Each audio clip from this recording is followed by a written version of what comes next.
Very good afternoon, everyone. Welcome to the online launch of the Mastercard Crescent Rating Travel Readiness Report COVID-19 in ASEAN 2020.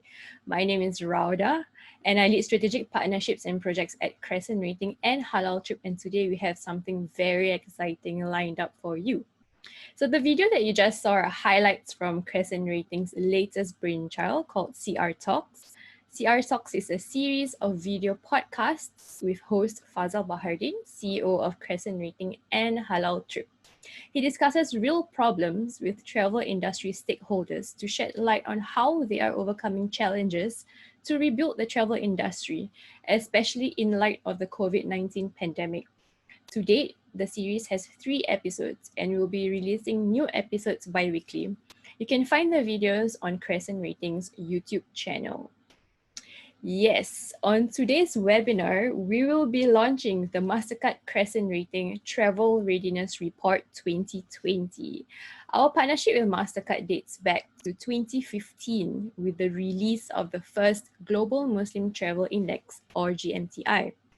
The reports we developed in the first few years targeted at examining the market, addressing their concerns, and bridging the gap between Muslim travelers and the industry. Since then, we have gone on to dive deeper into the different profiles within the market, such as the Muslim Millennial Travel Report and Muslim Women Travelers Report. Over the last few years, about April or May, that is around the time we typically release the Mastercard Crescent Rating GMTI, as we have done the past 5 years. However, this year, given the extraordinary situation we are all in, we have prioritized the release of the Travel Readiness Report to help all stakeholders better frame the impact of COVID-19 on our industry and help build scenarios for future travel. We still do plan to release GMTI 2020 in the 4th quarter of this year. The latest of these reports is the Mastercard Crescent Rating Travel Readiness Report, which you see on the top right, which will formulate the core of our webinar today. This report also marks our 18th report since our first GMTI in 2015. So a brief look at the agenda for today. We have Aisha Islam from Mastercard who will start off the session, followed by Fazal Bahardin who will share key insights into the report, after which we have a panel discussion with Professor Sedimir Nestorovic, Nisha Abubakar, and Fazal Bahardin. Throughout the webinar, feel free to ask questions. You will see a Q&A tab which allows you to send in questions anonymously on Zoom. So you can also comment on questions asked by others and also upvote questions you would like to see answered. This will allow them to appear at the top. Our speakers and panelists will respond to them during this webinar. All right, now we have Aisha Islam, Vice President of Market Product Management at Mastercard, who will be opening the session with a few words. Aisha. Thank you very much. Good afternoon, everyone, and Assalamu alaikum. I hope you've been keeping well and are staying safe. I'd like to echo what Radha mentioned right now, and thank you very much for joining us today for the launch of the Travel Readiness Report in partnership with Crescent Rating.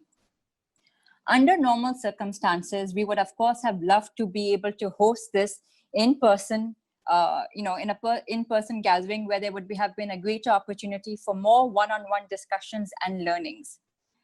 But as we all know, this is a new way of organizing events, which is very much part of the new normal. So whilst till the time we cannot meet, we will continue hosting these events over such webinars as this one is. As you've all been seeing, COVID has shaken the world in unimaginable ways. Globally, we've seen a substantial decline in cross-border flows, in air travel, in retail. As countries have imposed lockdowns, we've seen community quarantines, stay-at-home orders, temporary business closures, as well as travel restrictions and prohibitions. While governments around the world have been responding to these challenges and have been trying their best to contain and prevent the spread of the pandemic, in providing monetary support, some industries we see have been hit harder than others, with tourism being one of the most effective industries. This is a particularly pressing issue when it comes to ASEAN, where regional as well as international tourism contributes heavily to many countries' economies. Prior to the COVID-19 pandemic start, the total contribution of travel and tourism to the ASEAN GDP was projected to reach USD 0.5 trillion by 2022. Intra-ASEAN tourism was estimated to grow to USD 57 billion by 2022. And domestic tourism within ASEAN destinations was projected to grow to USD 188 billion by the end of 2022. With travel not expected to return to normal anytime soon, these projected growth numbers and figures will have to be reduced substantially. It is important to note that confidence in the travel sector has been shaken, but it has not been eliminated. According to the recently conducted Mastercard impact studies, confidence in travel has started rising across the world, especially in Southeast Asia. While most people have had to delay their trips, our studies have shown that more than half the people in Singapore, Malaysia, Thailand, and the Philippines are looking to plan for future trips when the travel restrictions have lifted. Moreover, even after travel restrictions on movement and travel are lifted, we do also anticipate heightened safety measures and protocols which will need to be implemented by different countries and by different industries.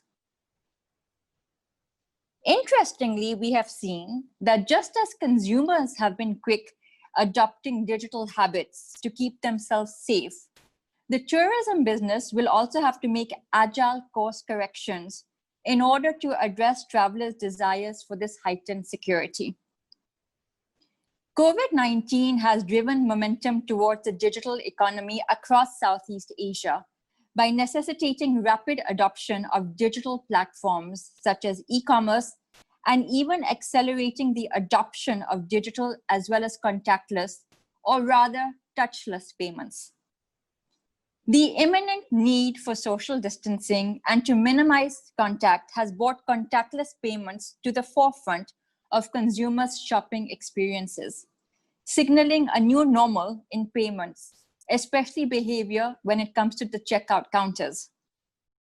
For example, in Singapore, 31% of respondents reported more use of their contactless credit cards to pay, while mobile and digital wallets saw the greatest uptake in use amongst all contactless payment methods in countries such as Malaysia, Philippines, and Thailand. As we prepare for the new normal, there's a need for reliable data insights that can help sectors plan and future-proof their businesses. Even though the travel sector is already preparing for and implementing new measures and protocols, there is a need to analyze a multitude of data out there to better understand trends and how the tourism industry can better plan for this new travel world normal and to meet the new consumer needs. The Travel Readiness Report by Mastercard and Crescent Rating offers players and stakeholders in the travel and tourism sector in-depth insights into various areas, from how COVID-19 has affected household finances in the region, to mapping out different recovery trajectories, and to provide concrete courses of action businesses in the tourism industry can take to move forward with greater confidence. The report provides insights to plan their COVID-19 recovery along 4 key phases: containment, recovery, normalization, and growth. I would like to end by saying 2020 is the 6th year partnering with Crescent Rating to develop in-depth reports that serve as a beacon for businesses and governments who are looking to bolster their travel offerings and bring memorable experiences to their end consumers. We trust that this report can help the tourism industry craft strategies that will make them more digital, resilient, agile, and flexible to changing consumer needs, and successfully navigate the difficult, but not insurmountable, challenge of the future. I would like to express my gratitude to Fazal Bahardeen and his team for a long-standing partnership. Mastercard values working with like-minded partners such as Crescent Rating and Halal Trip, who recognize the power of data and insights and are committed to developing the best solutions that serve the travel segment. Thank you very much, and back to you, Raudha. Thank you, Aisha. Indeed, the new normal is fast creeping up on us, and it has certainly catapulted us into change and action. Sharing from personal experience, our team has been working from home for the past 4 months, and we've had numerous firsts. Our first virtual report launch, first virtual onboarding of new staff, first Zoom lunch, first online games day, and we also recorded the first 8 episodes of Halal Trip's podcast completely on Zoom. COVID-19 is the greatest challenge our generation has faced. It has had a devastating impact on human lives and lifestyle.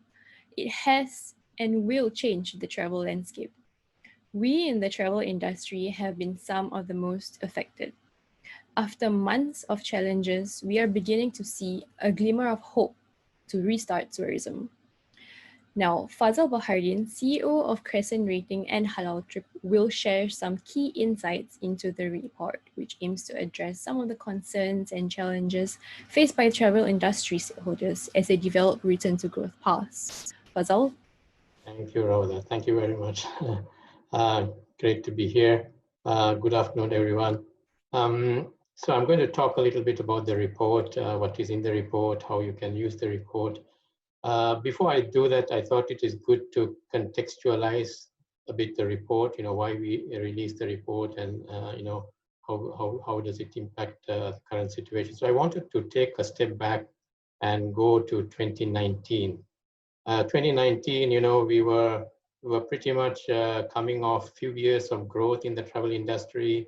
We were really looking forward to a few years more of growth. And as Aisha mentioned, the GDP numbers impact on ASEAN. By 2022, we were looking at almost $500 billion contribution to the GDP, the total travel and tourism total contribution. We were looking at, in terms of contribution to the employment, we were having almost year-on-year growth of 1 million jobs contributed by the travel and tourism industry. That's what we were looking at, standing in 2019. Then came, our main concerns at that time actually was, over tourism, overcrowding, yield growth. We were thinking of different challenges, responsible tourism, and that's what we were facing in 2019. Then we came up with year 2020. A lot of us would like to forget 2020 or take it out of the calendar completely. But here we are in 2020, and then COVID happens. And of course, we are now faced with a different set of challenges. We are worried of different set of things, pandemic, COVID, lockdown, fatalities. The real issue is we also do not know when we will have a stable situation to get back to our travel for the travel industry. I think that's a huge unknown out there. I'll go a little bit into the different phases that Aisha has discussed as well. More than that, one is when we will get to a stable situation. Second is, will the landscape remain the same when we get there as in the travel industry? I think that's the second huge question that we have. And then we have a whole set of new concerns that we are now faced with. How do we increase visitor confidence? Some of the interviews that I did, I think as we played some clips from Cape Town and other destinations. How do you build trust again with travelers? So I think we are faced with a whole lot of things. So I think that's why I wanted to sort of picture this a bit so that we come to the report. So the report is, the situation is very complex.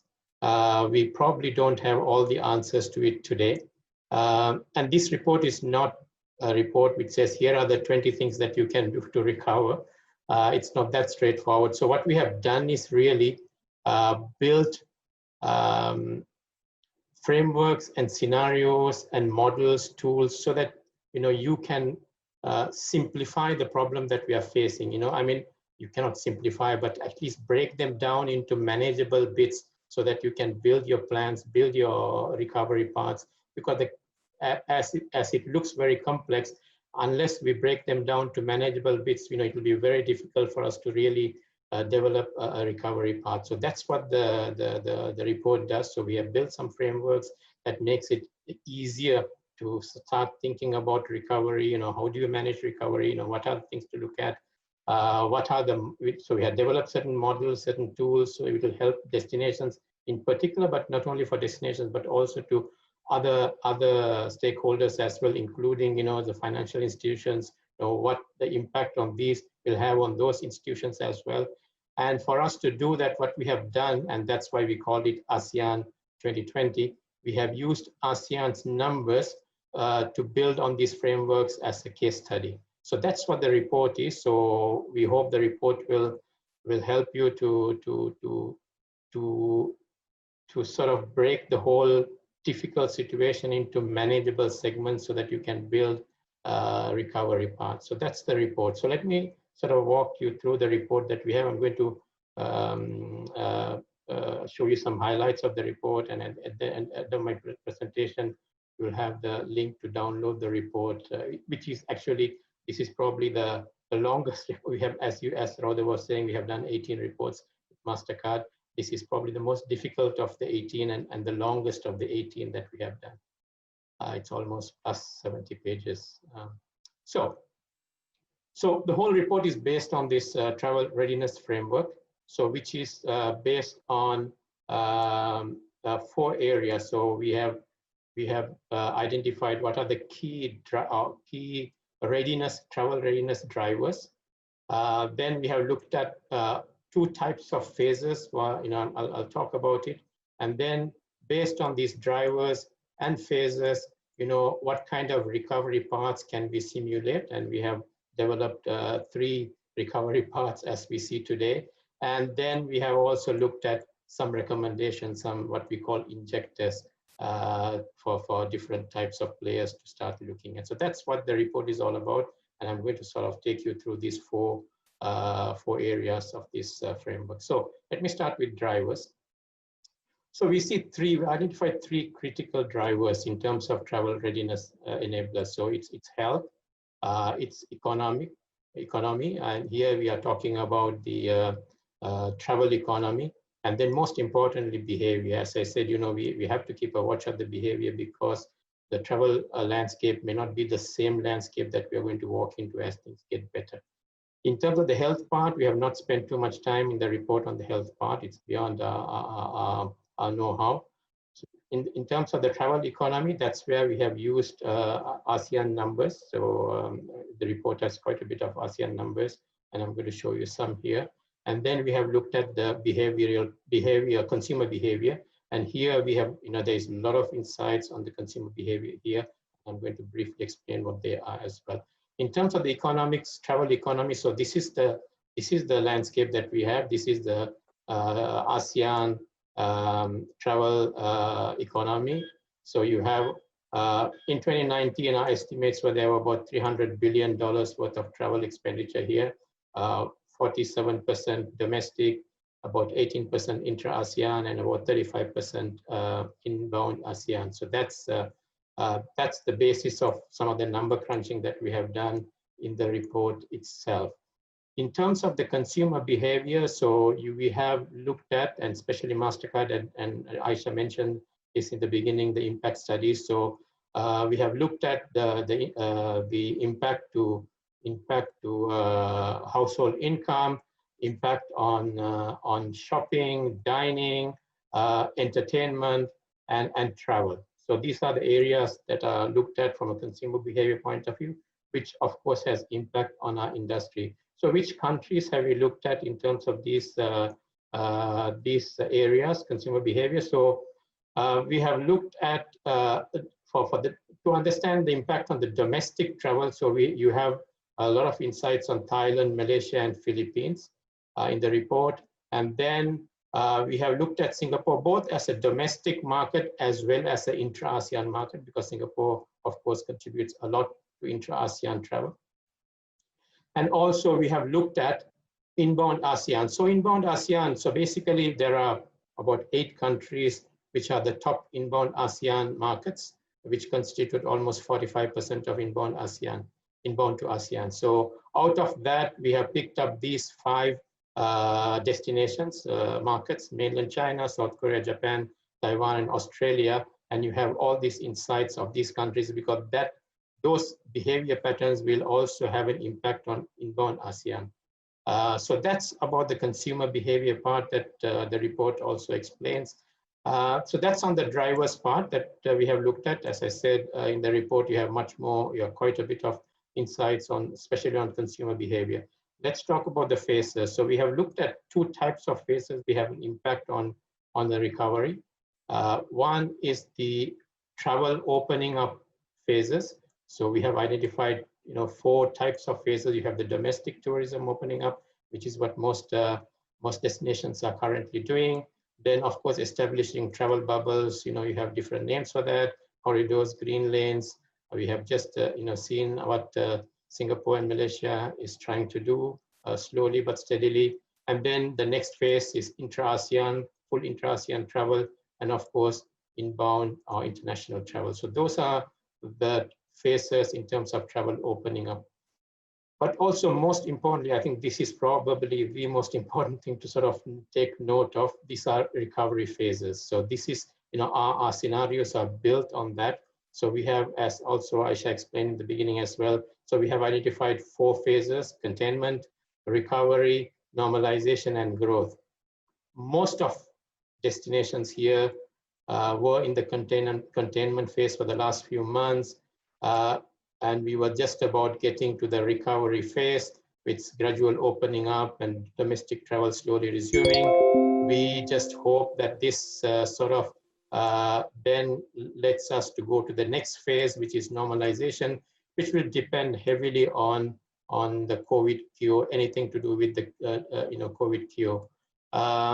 So that's the next phase, and then hopefully we can then get into the growth phase when everything becomes almost normalized, stabilized. Normalized is a very difficult word to use these days. Let me use stabilized, because we don't know what the normal is. I keep saying that when I present this chart internally as well. This is easy to put on a PowerPoint presentation, but the complexity is huge. And what we see now is that, some of the destinations which has come to the recovery phase have to go back sometimes to the containment phase again.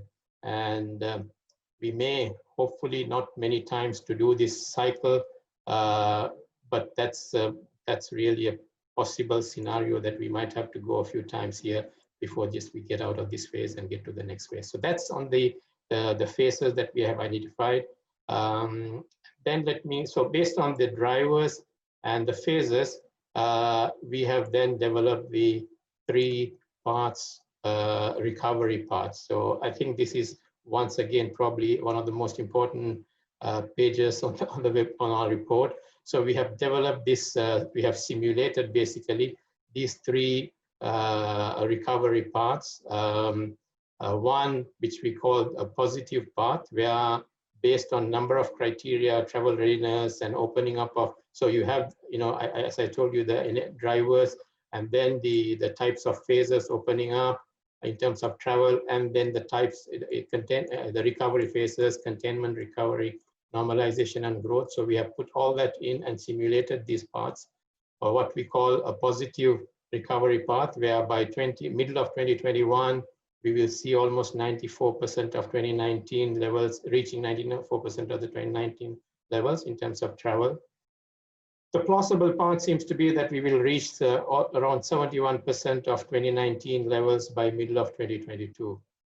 The most pessimistic part, which we have estimated to be that we will probably reach only about 31% by end of 2022. So those are the three different parts, and this is a very volatile situation. Things keep moving. The phases, as I said, the containment phases and recovery phase keeps very fluid. So what we are probably do is that we'll probably simulate this, maybe once a month to see how these growth paths keep changing. And then we have in the report we have explained each of these paths. This is the plausible path, the recovery path. Phase gradually sporadic opening with ASEAN collaboration. Normalization begins, but it is dependent on the vaccine. Return to growth sometime in 2022. So that's the plausible path, and we have explained all the other paths as well, all the assumptions that we have taken in developing the other two paths as well. So that brings me to my last part of this one, which is injectors. It's slightly a complex model that we have developed, but I think it will help players to work on recovery paths. So what we have used the framework that we call ACES. This is the framework that Crescent Rating and MasterCard uses in our Global Muslim Travel Index in order to rank countries. We look at access, communication, environment, and services. And then we have been using this model for almost all our GMTI reports the last 5 years. So we have used the same model. So as I said, it's a bit complex. Travel recovery gap injectors that we have called it. So we have looked at these 4 areas: access, communication, environment, services. We looked at what are the constraints of destinations, what are the traveler constraints, and then what could be some recommendations to overcome these strains or constraints. So the report has, and then also we have sort of identified which players are impacted and which players can take action in these kind of recommendations. So it's as I said, this report is not here are the 30 things that you could do. It's frameworks and models and scenarios that you can then customize to your situation and come up with your own recovery paths. That brings me, so since we are running a bit out of time, so basically for each of these, in the report you have explanations of what our thoughts are and what recommendations are. I wanted to a bit of a highlight a little bit then the marketing part, the regional reboot part, but I'm going to sort of run through this very quickly and let's go to the panel discussion. So in terms of content marketing, I think this is pretty key. I think communication, how do you communicate, how do you reach out is absolutely key. So here we identified for our own purposes, we came up with what we call 5 Fs, to empathize with the travelers. They have been missing family. These are terms that they are really missing, or they are craving for freedom because being locked down. They want to do something fearless. They want to fulfill. They want to contribute to the community. So these are some of the things in content stuff that we have looked at. Rebooting regional ASEAN. I don't want to go through the numbers, but I think this is critical. I went through the numbers earlier. Intra-ASEAN, domestic, and inbound ASEAN is each of them. We need to look at from a different angle and see how we're going to enable these different types of travel phases. Service innovation is key, and the report also looks at the key touch points, transport terminals, accommodation, and destinations, and looks at what type of innovation that you should look at. Finally, although this report is not about Muslim travel, but I think Muslim travel is an important segment for ASEAN. If you see here, almost 43% of intra-ASEAN travel is Muslim travel. Almost 21% of domestic travel is Muslim travel. most importantly, they are a very young population, so they probably are less more risk. They probably are willing to take more risk when so I think, and most importantly, ASEAN is probably one of the most Muslim-friendly regions in the world, with countries like Indonesia, Malaysia, Brunei, Singapore being in the top of our ranking, and of course Thailand has been consistently in the top of our Global Muslim Travel Index. And then you see Philippines also have been doing a lot of things to welcome Muslim travelers, and similarly Vietnam, Cambodia, and Laos are up, and especially Vietnam and Cambodia have been also looking at this market. But overall, even in our Global Muslim Travel Index, some of the top countries are coming from this region. So this really, although solving the Muslim travel problem doesn't solve our COVID situation, but this is definitely a segment that I think ASEAN players need to look at, because ASEAN being such a Muslim-friendly destination. So that's a quick overview of the report. I probably run 2-3 minutes more than I should have. So let me just hand it over to Rauda. All right, thank you, Fazal. So as Fazal shared, the problem is complex, and what the report aims to do is to help you customize recovery paths using the framework, models, and tools developed in the report. So there really is a need for deeper understanding to better prepare the travel segment, not just for post-COVID, but the need for destinations to come together to avert another COVID-19-like scenario. Next, we have a panel discussion with Professor Sedomir Nestorovic, a professor of international marketing and geopolitics at ESSEC Asia Pacific, and Nisha Abu Bakar, founder of Elevated Consultancy, and also an academic at Murdoch University, Singapore, as well as Fazal Bahardin, CEO of Crescent Rating and Halal Trip, who will be moderating the session. The panelists will be answering some of your questions on the report, or any other concerns and challenges you may have as you resume operational preparations. So do send in your questions. You can do that anonymously via the Q&A tab on Zoom. You may also comment and upvote questions which you would like to see answered. Our panelists will respond to them during this session. So ask away. Yes, so thank you very much. So if we can have Nisha and Professor Sedomir on our video, please.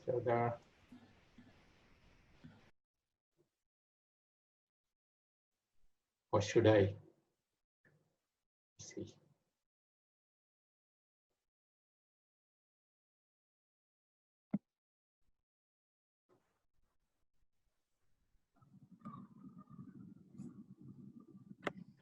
Professor, can you come on the video, and Nisha as well? Yes. Hello. All right, Nisha. Hello, Rauda. Can you hear me? We can hear you. Okay, for the video, you have to unlock me. Yeah. Okay, I have been trying to. I have made you I made you a host. Try now enabling. I think it used to work. Yes. Okay. It's just made possible. Yeah. All right. Okay. Professor, maybe you could try as well. Okay, we'll try again. Yeah, here we are. All right. It works. All right, Professor. Thanks, Professor. And thanks, Nisha. I could have called Dr. Nisha, but she has told me that she has to wait 1 more month. So that's after 1 more month. Yeah, just completed her presenting her doctoral work at Murdoch University. So before I see some questions as well in the panel.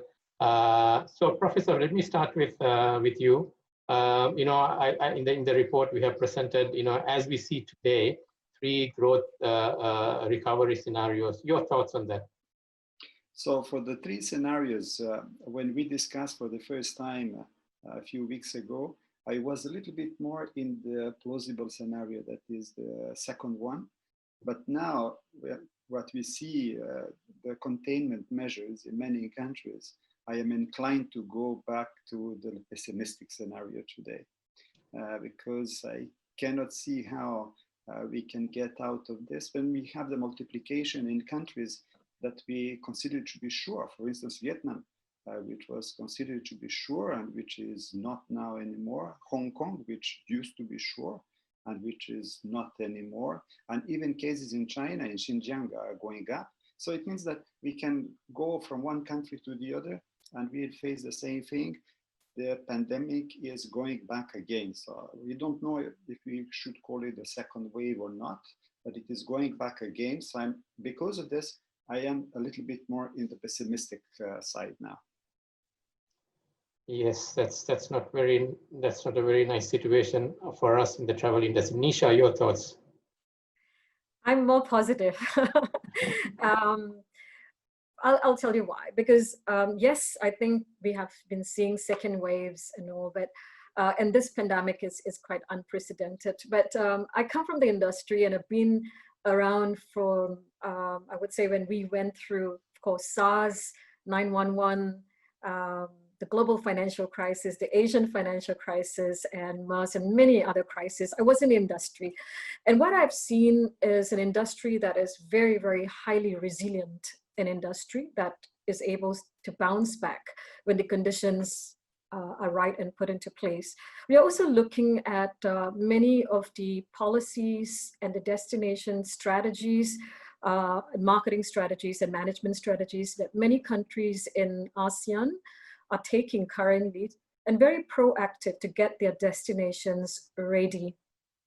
But I'm still very conservative in the way that we should rebound, or we're talking about recovery. What is really the meaning of a recovery here? The pathways are going to be pretty diverse, I would say. You know, it could be very evolutionary pathways. Countries that are looking at themselves to be highly dependent on tourism are going to go back to business as usual, very aggressive marketing. At the moment, with the slightest control of the pandemic, they are going to jump into tourism development, and they're going to push it quite aggressively, right? Demand side as well as supply side. We are also going to see an emergence of another set of destinations, which may be emerging with a new focus. And I would say it could be grounded on more creativity and innovation, which might be looking at more of the transformative power and potential of tourism, which is quite interesting. You know, I'm more for the latter, and maybe we could be talking about this as we go on into our panel discussion. But whatever pathways that we are going to be taking from now till the normalization phase, or whatever phase that we have planned, or we have kind of deliberated, it is going to be leaving an imprint on the long-term sustainability of our tourism industry globally, not only ASEAN, but so it's quite interesting to think about what is it that we want to visualize for the tourism industry. Yeah, thanks, Nisha. I think that's a good start. I see a couple of questions, but let me just go back to Professor. You know, we discussed this a little bit on our interview as well. Yes, it looks pessimistic a bit from your point of view, and but we also discussed, your thoughts that why ASEAN is probably more resilient than other regions. Maybe you could give us some hope on that. Yes, so if I am a little bit pessimistic, it is because contrary to the other crises, we didn't have this kind of containment. We didn't have this decisions to close and to have lockdowns that we used to have this year. So if we are only looking at the indicators coming from the tourist industry, or coming from the consumer behavior, or coming from any marketing and management approach, I would agree with Nisha about that, and I would be optimistic about that. But what we have today is a political crisis. So the political crisis means that the political leaders don't know what to do. And since they don't know what to do, they are adopting contrasting measures, opening, closing, opening, closing. So it means that the people who work in the tourist industry, they cannot project themselves in the future in order to see what is going on. It would be easier if you are telling us there is a lockdown for 6 months, or there is a lockdown for 1 year. No one moves for 1 year. And after 1 year, we open. Okay, in that case, we can plan. But in the situation that we have today, this is something that we cannot plan, because they are adopting contrasting measures You have seen what they did in United Kingdom. The people were in Spain. And now when they come back from Spain, there is a quarantine for them. So this is something which is unsustainable. So this is why I believe that today it is no more an economic or pandemic or whatever. It becomes a political crisis. The political leaders, they don't know what to do. They're panicking. So this is why they're adopting all these contrasting measures. While Okay. here, yes. Go ahead. Yes, Fazal. Go ahead. So, and concerning ASEAN, you were right to mention that there is some specificity concerning ASEAN, because of course, we are relying very much on the international tourism. However, here, the regional tourism, as you have indicated in your figures, is a quite important one. So it means that people are moving on, let's say, the slow coastlines from one place to the other for destinations to 2 to 3 hours. So this is something which is extremely frequent. So it means that if we don't have international tourists coming here, there could be some kind of compensation which is done by the regional, especially if we extend the regional to the 5 countries that you have mentioned in the report, that is Japan, China, Australia, Taiwan. So in that case, this kind of dynamic that we have here, of course, it cannot completely compensate the international tourism or intercontinental tourism, but still we have the numbers. We have the people here who are willing to travel, and they have traveled, so there is no reason to believe that they will not do so in the future. Thanks. So I think, yeah, it also, resonates back to the report that we struggled, doing this report, how do we approach the report, and which is why we sort of came up with models and scenarios and all that, because such a moving target, you don't, so the models that we have developed just helps you, the industry, to sort of plan to all kinds of scenarios. I mean, you don't have a foolproof plans, but at least you can develop some plans based on the different types, different scenarios that you are facing. I have a couple of questions here. Report, can we get percentage of Muslim travelers from Malaysia to other country, for example? Yes, we do have that. Just contact us or contact your counterpart, either MasterCard or Crescent Rating, and we'll provide you that information.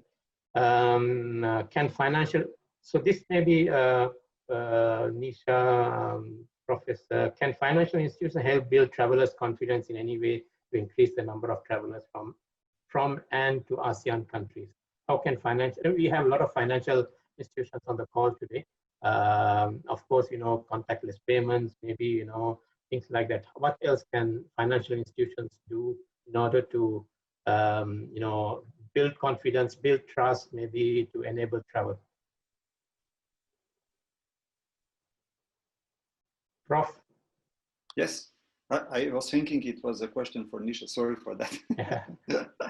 So I would say that financial institutions, especially the intermediaries, if you are talking about MasterCard, or if you are talking about some competitors on the market, or even the operators such as Alibaba for Alipay or whatever, they are inducing this consumer confidence, especially with something which is touchless, as Aisha has indicated in her presentation, because there would be an obsession with touching anything. So in that case, if you have touchless options, in that case, it would be much easier. However, I don't think that the financial institutions alone can build the consumer confidence. I would say that they're only facilitators in some domains, but they cannot be the drivers in building the consumer confidence.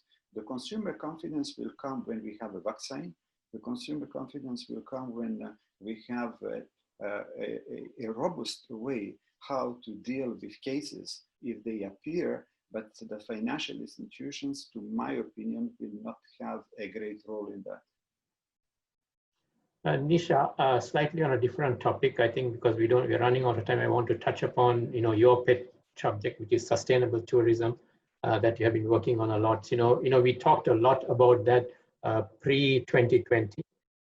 Is that still relevant when we get to the other side of this? Hopefully, we'll get there. Either it's a plausible scenario, or positive, or pessimistic. We'll get there. once we get there or while we're getting there, is this still an important aspect that to look at for the travel industry? Yeah, I just want to add on to what Prof have just mentioned very briefly.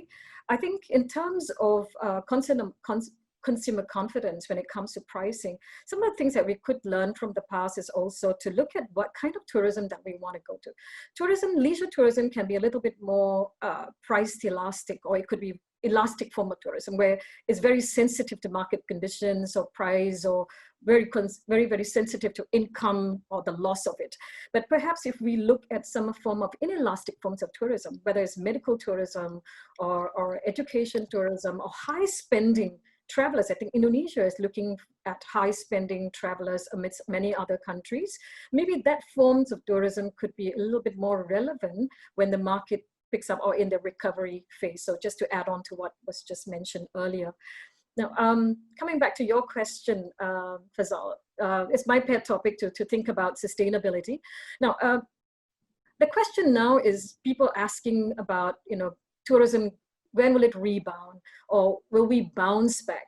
The thing that perhaps we need to ask ourselves is bounce back to what? What kind of conditions were we operating from before the COVID took place? We were looking at over-tourism and the damage on the ecological and the social environment. We were able to witness so much of issues and problems in terms of the community as well as the ecological environment.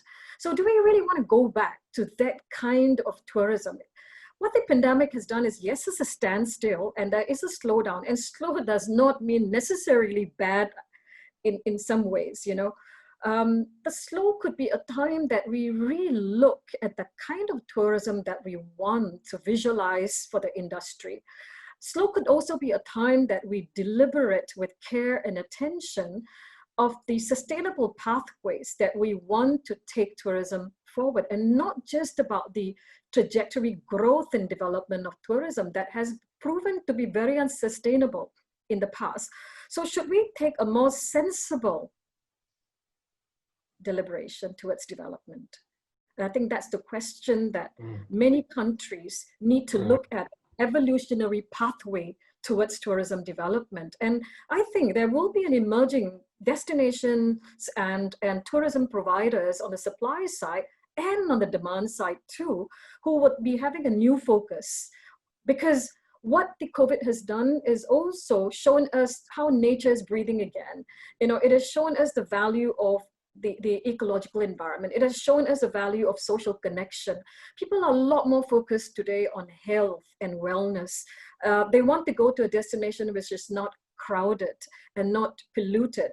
So destinations that tend to pay attention to some of these trends that are happening, as well as to look at what the consumer is now valuing, maybe the destinations that could be ones that emerge as winners and not based on mass tourism or very narrow profit margin that had killed our industry. And many are going to drop for sure. Yeah. Sure. Thanks, Nisha. So when you were saying the word crowd, I realized the definition of the word crowd has completely changed from before 2020 and now. I think it's we need to give some thought to that. So I think we are coming to our last question. I'm sorry, there are a couple of others I can't get through because we are running out of time. One last question and brief answers from you, Prof. and Nisha. What kind of ASEAN collaboration will panelists suggest for the different NTOs to consider?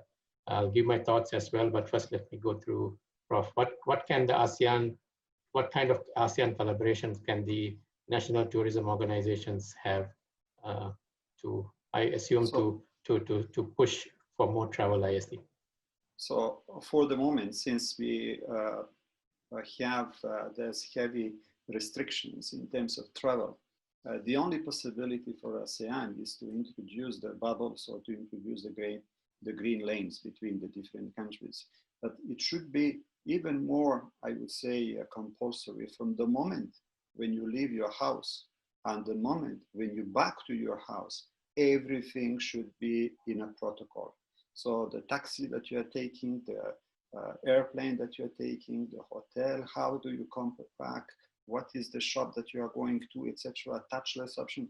So in that case, if you can guarantee that there is a bubble that is completely isolated from the rest, you can have it. However, in that case, why should we travel? If I am in a bubble, and if I don't have a possibility to go to some places or to change my mind or to see something which is nice that I would like to see, this is also part of the travel. So that's the problem that we have to mitigate between safety on one side and the exploration on the other side, the enjoyment when you're, because it is an enjoyment when we are going to travel for whatever the reason is. And if I don't have this enjoyment, why should I travel? So that's the problem that we have. That's a dilemma that we have. Yes, absolutely. Yeah. Nisha, some quick words on what ASEAN collaboration could mean. I think what it would be fruitful, the way forward could be sharing of intelligence, sharing of resources, maybe the way forward. Sharing, we are doing a lot of research, even in Singapore, as we are talking at the moment. There's a lot of strategies coming up, a lot of research that is coming up on how do we get our destinations ready, what are the current consumer trends, what is going on. But certain countries in ASEAN may not be able to afford that sort of resources for intelligence and data, as well as new technological platforms. So this is a time that perhaps we should be able to share that. Just to give you a very quick example, I think it was yesterday or day before yesterday, Singapore is coming up with they're going to launch 2 virtual hybrid events, and we are going to have the technological support and the infrastructure to come up with a virtual event that would be like a formula that we could sell to the world, so-called sell to those, share with the world. What we could do is similar to that, you know, such platforms or digital platforms or digitalization or intellectual resources or research or data. We should come out to share with ASEAN or the rest of the destinations around us that would uplift the whole region together, and we are there to gain. It's not about one country winning this. We saw that during the SARS as well. We had a triangle, Singapore, Malaysia, Indonesia triangle, and we tried to look at how we could market ourselves with niche market segments, thematic travel at that time as well. So now at this point, we could also start to relook at joint campaigns, innovative products that could link the various ASEAN nations together in terms of thematic products, and research that and see how that could be feasible once we are moving towards the recovery or the normalization phase. Thanks, Nisha. So that I think it resonates well with me as well. And one thing, you know, as you see the report, one of the things that we found when we did the report research was that, you know, the inbound markets to ASEAN are pretty same. They are the top, you know, there are 5 or 6, 7 countries, mainland China, Taiwan,